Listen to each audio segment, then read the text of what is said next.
దీని దుంప తెగ ఇది ఇక్కడికి వచ్చిందేమిటో? పంప తీసి నా మొగుణ్ణి దాని మొగుడు చేయమని ఏకంగా సహస్రనామార్చన చేయించడానికి వచ్చిందేమో. నన్ను పిలుస్తుందేమిటో? నా దగ్గరగా నా ప్రస్తావన తెస్తే చంపలు రెండు చిళ్ళు అనిపిస్తా.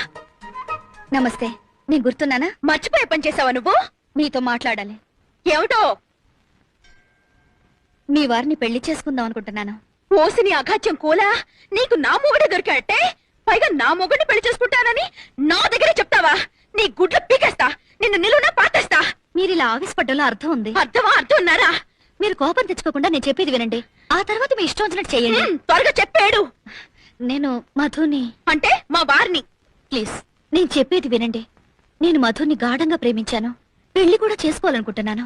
అనుకుంటావు ఎందుకు అనుకో? కాస్త శాంతంగా వినండి. మధుని పెళ్లి చేసుకోకపోతే నేను చచ్చిపోతాను. ఆ పంచేయి తల్లి, పేడ బిరగడైపోతుంది. మీరు నన్ను మాట్లాడనివ్వడం లేదు. చెప్పు. డబ్బుందన్న అహంకారంతో కాదు, మధు మీద నా మమకారంతో చెప్తున్నాను. మధుయే కాదు, మీరు పిల్లలు కూడా సుఖంగా ఉండాలి. అందుకని మధుని పెళ్లి చేసుకోవడానికి మీరు అనుమతిస్తే మీకు ₹1,00,00,000 ఇస్తాను. ₹1,00,00,000? నా ప్రేమను అర్థం చేసుకోండి, అపార్థం చేసుకోకండి. బాగా ఆలోచించి చెప్పండి.